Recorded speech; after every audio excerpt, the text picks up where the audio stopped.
We always want to bring you our fresh reactions to the biggest news stories, and that's what we're doing here on the Raging Moderates YouTube channel. We hope that you'll subscribe and be part of our community. And now here's my discussion with Scott about the Israel-Gaza peace deal.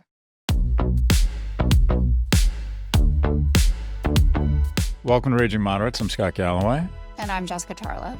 So, Jess, big news out of the Middle East. President Trump says Israel and Hamas have agreed to the first phase of a ceasefire deal aimed at ending 2 years of devastating war. The plan calls for Israel to pull troops back from parts of Gaza and for Hamas to release the remaining hostages. It also sets up a transitional governing committee of qualified Palestinian and international experts overseen by an international board of peace chaired by Trump himself. The deal came together in Egypt after marathon talks with Trump's envoy Steve Witkoff, Jared Kushner, and mediators from Egypt, Qatar, and Turkey. People in both Israel and Gaza are greeting the news with relief and celebration, even if many still wonder what it all means on the ground.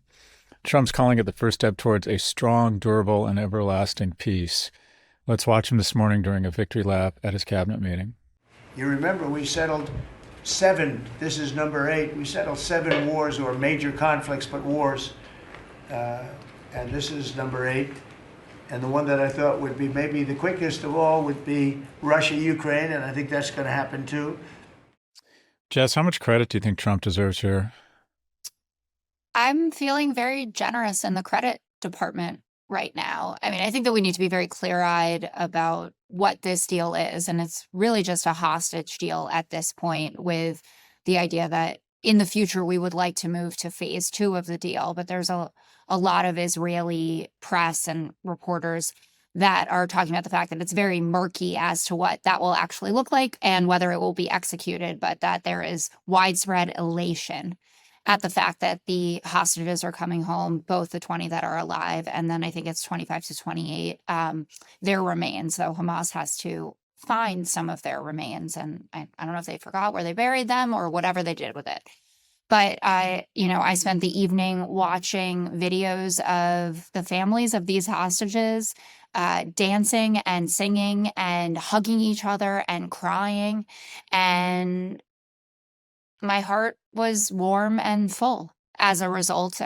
There were some celebrations that made me very happy also on the Palestinian side, innocents in Gaza who think that maybe they're going to get a break from Israeli bombardment. I also saw Hamas terrorists celebrating, and I think that we're going to see a lot about the possibility of an enduring peace when the return actually happens. Because you remember the last time that there was a big exchange, and it felt like sacrilegious to me. It was a disgusting display of celebration.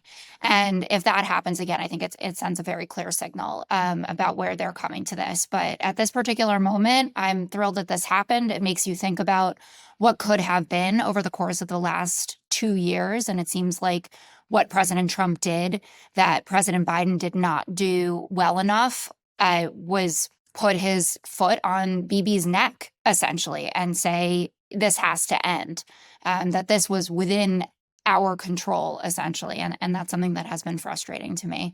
But what are your feelings right now? Yeah, I'm sort of in line with you. I think it'll come out, whether this was a huge victory or it could have happened sooner. I agree with you that, I personally think that the majority of the credit goes to the IDF.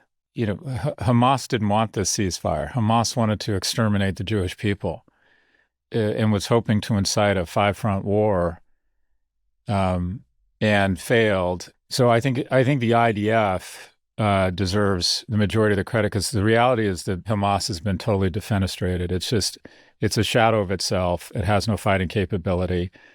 The issue that you bring up, which is an interesting one, is now what? Because, my sense is Hamas has been so diminished that it's going to be difficult for them to have anything resembling the type of power they had before. But the one observation I would have about all of this is that you sent me a picture of a kind of pro-Palestinian protest on the 2nd anniversary of October the 7th in front of News Corps. And what I found really illuminating and somewhat distressing is that as we got closer to this, there didn't seem to be any pressure from many of the progressive voices or many of the voices sympathetic to the plight of the Gazans to try and encourage Hamas to accept this deal. It's almost as if, and this is a critical thing to say, but I'm going to say it. If you look at the kind of the brotherhood or the people who are supposed to be most concerned about their Muslim brothers and sisters, Egypt and Jordan's response to what they claim is an unfair, oppressive treatment of the people of Palestinians is to fortify their borders and make sure that none of them get across the border, because they'd rather keep this as a talking point to demonize Israel. And I feel like some of that is true on the left here, and that is they didn't seem that excited about this coming to an end. They seemed more bummed about losing a talking point, and they're not interested in moving on and trying to stop or protest the bodies piling up in Sudan, or to talk about Muslims being indoctrinated into re-education camps by the millions in China. They're just very focused on how can we be outraged in something involving Jews. And I find it all just blatantly, whatever the term you want to use, anti-Israel, that as we're on the verge of a ceasefire, there didn't seem to be that much celebration from the left because they were losing their talking point around how awful Israel was or is. I'm glad it's coming to an end.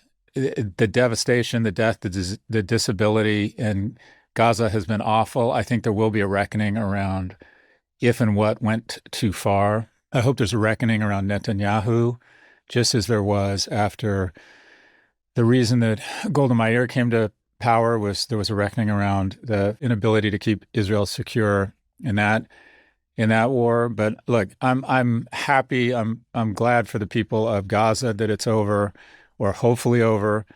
I'm happy for obviously the families that will get their hostages or the remains of their hostages back.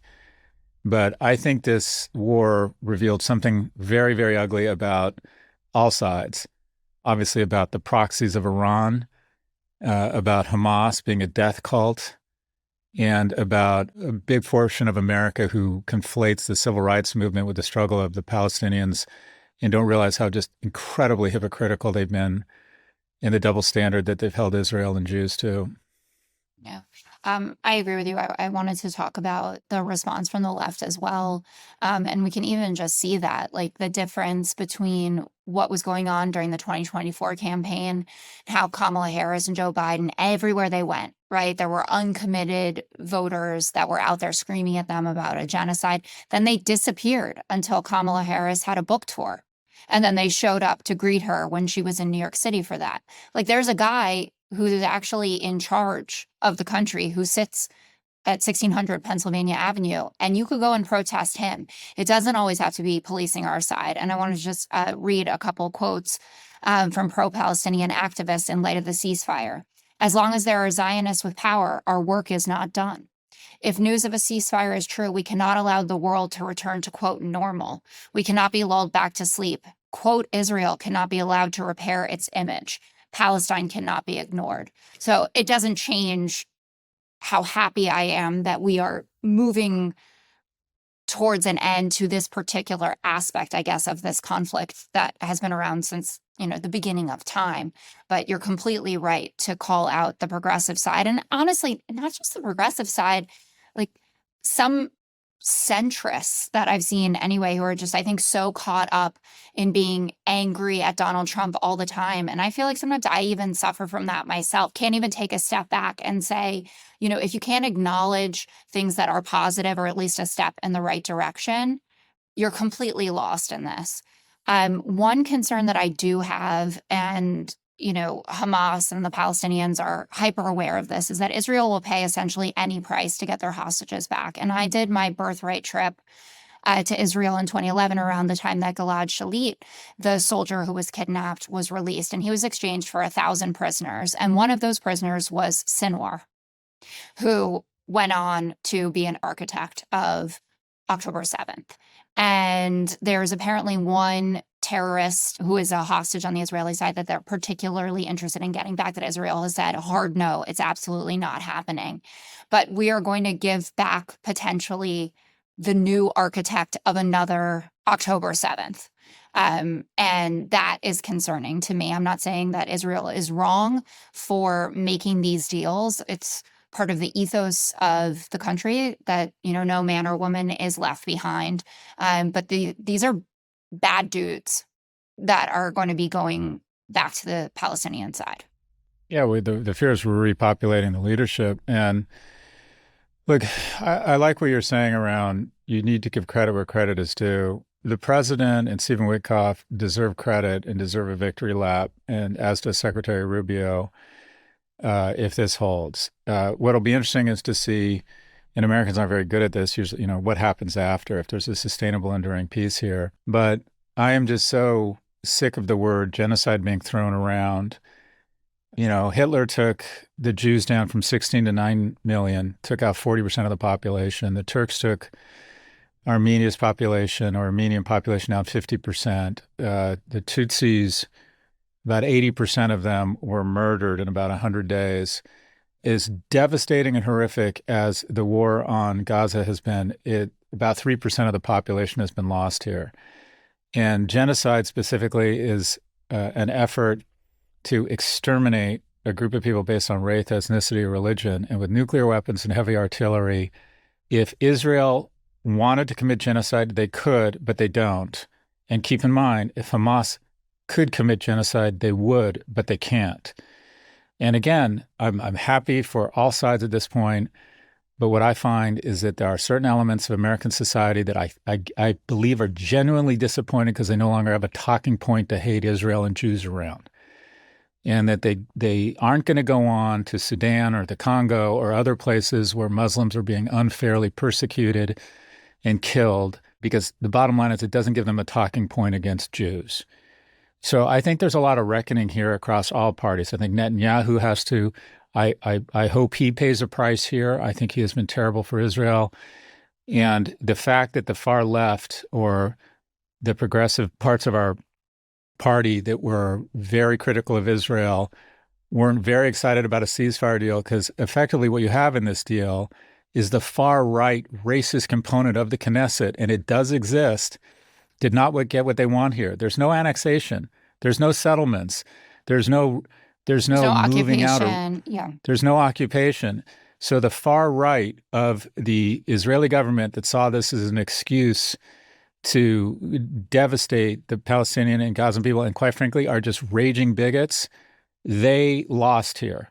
And yet there's no talk of that. So this is, again, I think there needs to be a real serious evaluation of what this says about our politics and about a component of America that has decided that the oppressed versus oppressor is their zeitgeist, and the easiest way to identify an oppressor is who's rich and white, and for some reason they've conflated the richness and whiteness with Israel and with Jews. And you're not committing genocide when you drop leaflets and leave voicemails telling people to vacate a certain area. So I'm happy, but the response from what I'll call what was seen as the most empathetic group in the United States, in my opinion, only indicates and reflects what they truly are, and that is people who have a very conscious or unconscious bias against Israel and Jews. Well, a lot of work to be done right now. For the first time ever, more Americans are sympathetic to the Palestinians more than the Israelis. And Bibi won a lot of military wars, but he lost the PR fight massively. And there is a lot of work to be done to rehab that. But hostages coming home, that is a bright spot. All right, that's a good place to end it. Let's leave it there. Thanks, Jess. Thanks. See you later.